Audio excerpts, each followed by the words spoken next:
If you are an African entrepreneur or you plan to do business in Africa, this video is very, very important because it's going to talk about how can you be able to predict the future of a market in business and how can you be able to position yourself to win and be ready for what's about to come next, right?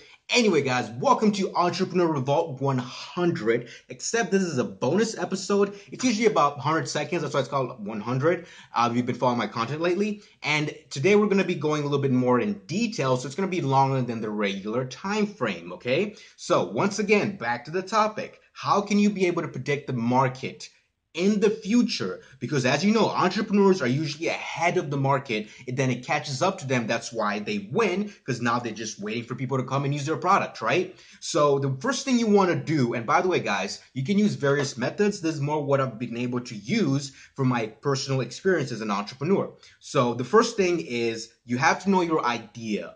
Okay, you have to know what target market segment you're in as well, right? If you're doing healthcare, are you doing a healthcare app for bodybuilding? Is it for diabetes? Like, you have to know what it is in detail, right? And it can be many different ideas, right? A mobile application, a gaming application, music app, whatever it might be, whatever innovation you have, okay? Now, the next part is the most important part. That's why it's kind of like right next to your idea, is know your history of that market segment, because history will tell you what's going to come next.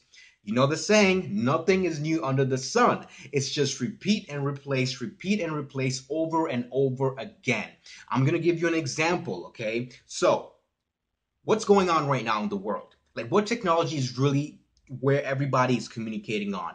Mobile technology. I'm recording this with a video, and you're probably going to be watching it on your phone, right? Now, let's take a step back before we even get there. So before the dot-com era, which is one of the big booming in history where you need to look into, we'll take a step back to the Industrial Revolution, okay? Now, prior to even that, what was the way people were communicating?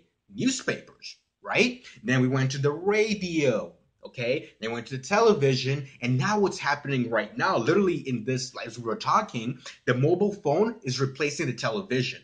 The same way the radio replaced the newspaper, the television replaced the radio, and now mobile technology is going to replace the television. History is repeating itself, just that it's replacing things as it goes. So what you want to do as an entrepreneur is position yourself when history is going to repeat itself, and you want to make sure that you are the replacement of that time and zone. So now you know what you need to do next. Understand your target market segment in history. And the biggest ones you want to look at as an African entrepreneur or in the developed nations, even in the United States, right, or Europe or China, is the dot-com boom, which is really the internet, IoT, Internet of Things, machine learning, etc., things that are happening right now. And then the other thing you have to look at is the Industrial Revolution. And by the way, guys, you can even dig deeper back to the 1800s. You'll find things that will amaze you on how technology also was repeating itself to this point in time. Now, as soon as you know that part, the next thing you want to know on number 3 is your environment.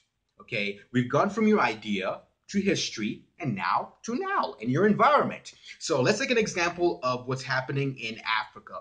Okay, Africa skipped through this.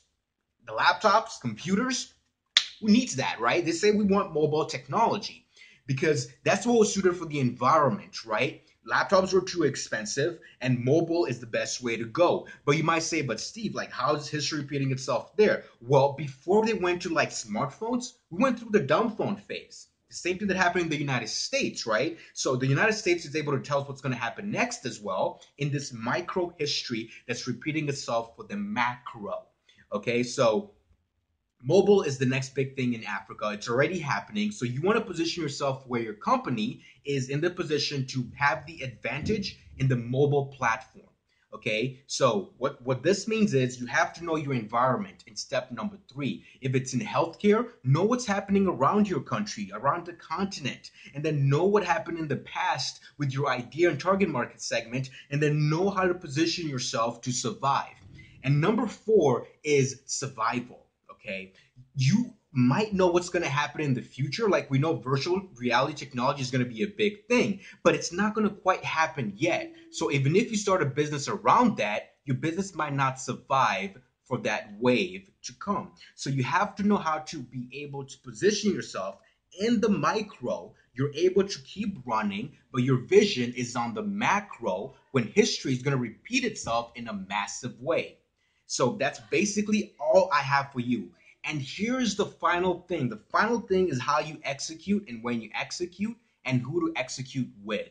Okay. When history repeats itself, when you're starting off as a small business, you want to be able to position yourself where you're standing on the shoulders of giants instead of you trying to like fight the giants. So this basically means use Facebook, use YouTube, use all these different mediums, use Android Studio. As in, if you're making a healthcare app, don't start from scratch. Use an API system that's already been put in place by a bigger company. So you can use that technology to mold yourself to get users and then slowly start chipping away and fight the giant.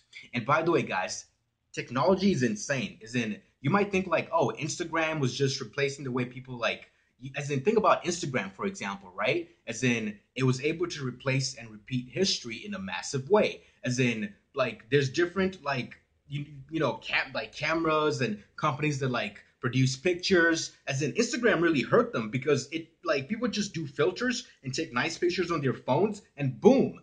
Instagram used the mobile technology. We saw like people are going to send pictures and it's already been repeating itself in the past. So why not put it on the phone? And now Instagram is a big tech giant that replaced a lot of Fortune 500 companies in one swoosh and one wave. And Snapchat also has that opportunity to do the same thing with television, right? But who knows? Let's see what happens with Snapchat, right? So for your business, just those 5 rules of thumb, like your idea, and then knowing what happened in history, and then knowing your market segment, what's happening in your environment around you, and then finally the next few things towards the end is the execution, standing on the shoulders of the giants, all the different businesses that are already established out there, and then be able to move forward and how you can be able to win in the macro. It's a long-term game you're playing as an entrepreneur, so you do not want to focus on what's going to make you money now. You want to focus on what's going to make you money in the next 5 years, the next 10 years, because I know you want to be in business for a long time. Unless you plan to sell off your business, that's a different story, right? But at the end of the day, set yourself up to win the game on the long term, be patient, and you will win. And that is how you can predict the future of a market segment, whatever it might be, especially for African entrepreneurs. You're at a huge, huge advantage in front of you right now because the market is young, there's not a lot of competition, and the market, like literally Africa has the Industrial Revolution and the dot-com era banging against each other, and it's going to be a big explosion of companies coming from there. So you're going to position yourself and be ready to win in that part and game, and also in India, and also in the United States or China. You just have to know how to read your environment, right? Step number 3. Anyway, guys, I know the video is a little bit longer than what we usually do for Entrepreneur Revolve 100, but this was a bonus episode because this topic was pretty awesome and I think it was quite important. So I hope you guys enjoyed it. And like, subscribe, share, comment, and ask questions if you have any other details you want to learn about. So thank you very much for watching the video. Peace out, and I'll see you guys later on Entrepreneur Revolve. Drop it.